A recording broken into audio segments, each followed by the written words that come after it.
warahmatullahi wabarakatuh. Perkenalkan, nama saya Anisatul Alfaidah dengan NPM 2213053078 dari kelas 2J.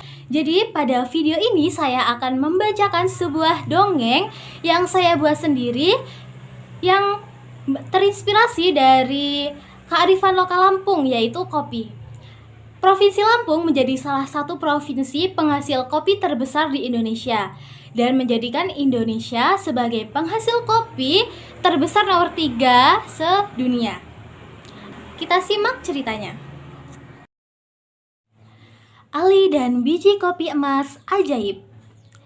Ali adalah seorang anak laki-laki yang tinggal di Desa Regis Jaya, tepatnya di Kabupaten Lampung Barat. Ali tinggal bersama kedua orang tuanya. Dia adalah anak tunggal. Keluarga Ali hidup sangat sederhana. Ayahnya bekerja di kebun kopi milik tetangganya, yaitu Pak Rahmat. Sedangkan ibunya di rumah mengurus keluarga. Penghasilan yang diperoleh ayahnya hanya cukup untuk kebutuhan sehari-hari. Ali berusia 12 tahun. Dia duduk di bangku sekolah dasar kelas 6. Setelah pulang sekolah, teman-temannya biasanya langsung mengajak Ali bermain. Tapi Ali selalu menolak. Setelah pulang sekolah, Ali lebih memilih membantu ayahnya di kebun kopi milik Pak Rahmat.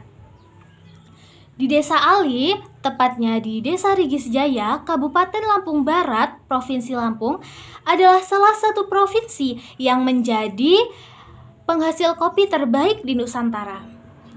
Suatu hari saat Ali membantu ayahnya di kebun kopi itu, tanpa sengaja Ali melihat benda yang sangat cantik dan berkilau. Ali mendekatinya. Ternyata itu adalah sebuah biji kopi emas. Biji kopi itu sangat berkilau. Karena Ali adalah anak yang jujur, Ali mengambil biji kopi tersebut dan memberikannya kepada Pak Rahmat selaku pemilik kebun kopi tersebut. "Pak, saya tadi menemukan biji ini di kebun Bapak. Warna emas, pasti sangat berharga," ucap Ali sambil menunjukkan biji kopi itu. Pak Rahmat terheran-heran melihat Ali berbicara seperti itu. Yang ia lihat, Ali hanya membawa sebuah biji kopi biasa, tidak berwarna emas. "Nak, apakah kamu bercanda? Biji kopi yang kamu bawa itu adalah biji kopi biasa, bukan emas," ucap Pak Rahmat. Ali terkejut, jelas sekali yang dia bawa ini adalah biji kopi emas. "Biji kopi ini berwarna emas, Pak. Saya tidak bercanda," ucap Ali sekali lagi. "Sudahlah, Nak. Kamu pergi saja dan bawa biji kopi yang kamu katakan emas itu. Bapak sedang sibuk," jawab Pak Rahmat. Ali pun masih bingung kenapa Pak Rahmat tidak bisa melihat biji kopi emas yang dia bawa itu. Lalu Ali menemui ayahnya yang sedang berada di kebun. "Ayah, lihat yang aku bawa," kan biji kopi emas itu kepada ayahnya. "Iya Ali, kenapa kamu membawa biji kopi itu?" ucap sang ayah. Ali hanya tersenyum. Ternyata ayah Ali juga tidak bisa melihat biji kopi emas yang ia bawa itu. Ali mulai berpikir mengapa orang lain tidak bisa melihatnya, hanya dia yang bisa. Ali pun memutuskan untuk pulang ke rumah. Sepanjang perjalanan, ia tetap memikirkan hal tersebut. Ia memutuskan untuk bertanya kepada satu orang lagi, yaitu ibunya.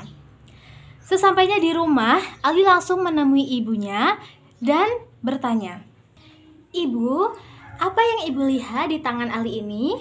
"Hanya sebuah biji kopi biasa. Memangnya ada apa, Nak?" jawab ibu. "Iya Bu, nggak apa-apa," jawab Ali. Ternyata benar, orang lain tidak bisa melihat keemasan biji kopi tersebut. Lalu Ali masuk ke dalam kamarnya dan melihat sekali lagi biji kopi yang dibawa itu. Dan tetap saja yang Ali lihat adalah biji kopi yang berwarna emas. Ali berpikir, ini adalah biji kopi ajaib yang tidak semua orang bisa melihat keajaibannya. Ali mau menyimpan biji ini, tetapi pasti ketika ikan rumah, biji ini akan dibuang karena dianggap sampah. Jika dijual juga, Ali akan dianggap orang gila karena menjual hanya sebuah biji kopi. Jadi, Ali memutuskan untuk menanam biji kopi emas itu di halaman depan rumahnya. Di pagi hari, Ali bangun lebih awal saat orang tuanya masih tertidur untuk bisa menanam biji kopi emas itu tanpa ada orang yang melihatnya. Ali dengan cepat membuat lubang dan menimbun biji kopi emas itu. Setelah itu Ali kembali ke dalam rumah dan masuk ke kamarnya. 2 minggu sudah terlewati, namun biji itu tidak menunjukkan tanda-tanda untuk bertumbuh. Ali kecewa, mungkin biji kopi emas yang ia lihat itu hanya halusinasinya saja. Dan benar kata orang bahwa biji itu adalah biji kopi biasa. Ali akan melupakan tentang biji kopi emas tersebut. Tetapi beberapa bulan setelah itu Ali terkejut. Dari biji kopi emas yang ia tanam, tiba muncul sebuah pohon kopi yang sangat lebat buahnya. Ali terus memandangi pohon itu. Ali takjub dengan apa yang ia lihat. Ali tidak menyangka bahwa biji kopi tanam itu tumbuh dengan sangat lebatnya. Kedua orang tua Ali pun terkejut ada pohon kopi berbuah lebat di depan rumahnya. Hari demi hari pohon kopi itu bertambah. Dari yang awalnya 1 pohon tiba-tiba menjadi berlipat ganda setiap harinya. Sekarang halaman rumah Ali dipenuhi pohon kopi. Biji kopi yang dihasilkan pun yang terbaik dari biji kopi di kebun yang lain. Semua warga desa juga heran kenapa tiba-tiba ada banyak pohon kopi yang berbuah lebat di halaman depan rumah Ali.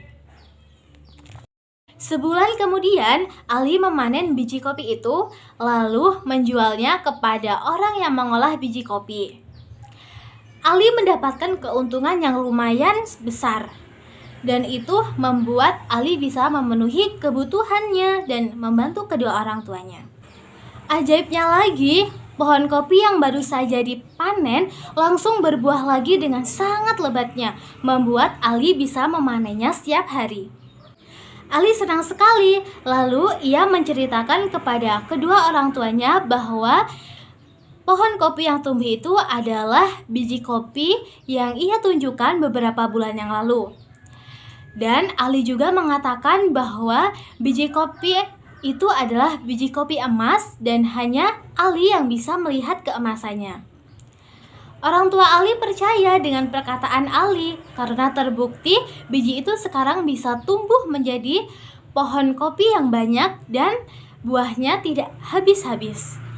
2 tahun kemudian, kini keluarga Ali menjadi orang kaya raya. Rumah besar dan memiliki banyak sekali tanah yang luas. Tanah itu menjadi kebun kopi berhektar-hektar dan berbuah tak pernah habis. Banyak sekali pabrik-pabrik pengolah kopi yang berminat membeli biji kopi di kebun Ali.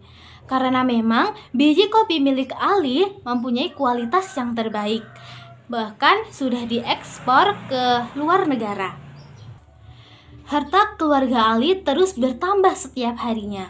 Karena sekarang Ali masih sekolah, ayah Ali lah yang mengurus kebun kopinya. Tetapi sayangnya, karena harta sudah melimpah, sekarang ayah Ali menjadi sombong, tamak, dan suka pamer. Dia selalu membeli barang yang tidak ada gunanya, berfoya-foya, bahkan sampai berjudi. Ali dan ibunya sering sekali mengingatkan ayahnya bahwa ini semua adalah titipan. Namun, ayahnya tidak peduli, bahkan makin hari semakin menjadi tingkahnya. Suatu hari cuaca di desa sangat buruk. Hujan turun dengan sangat deras disertai angin dan petir. Semua warga desa ketakutan, mereka tidak ada yang berani keluar rumah. Hujan berlangsung cukup lama. Keesokan paginya, setelah hujan reda, betapa terkejutnya Ali ketika melihat kebun kopinya yang sangat luas itu. Semua kopi tumbang, tidak ada yang tersisa satupun. Ali bergegas pulang ke rumah dan memberitahu orang tuanya. Ayah Ali tidak percaya dengan perkataan anaknya. Langsung ia pergi ke kebun itu dan benar, ternyata kebun kopi miliknya kini sudah ambruk semua. Kenapa bisa seperti ini? Setelah kejadian itu, sekarang keluarga Ali sudah tidak dapat memanen kopi. Orang tua Ali menjadi pengangguran. Ayah Ali tak kunjung mendapat pekerjaan karena sebelumnya ia orang yang sombong. Lalu ayah Ali menyadari sikap dia yang sudah kelewat batas. Dan sekarang keluarga Ali memutuskan untuk menjual tanah kebun kopi miliknya itu, dan uang hasil penjualan itu dibagi-bagikan kepada warga desa sekaligus Ayah Ali meminta maaf karena sudah angkuh dan sombong. Dan sebagian lagi disedekahkan kepada orang yang kurang mampu. Sekarang mereka kembali hidup sederhana, rukun, dan bahagia. Demikianlah dongeng yang bisa saya ceritakan.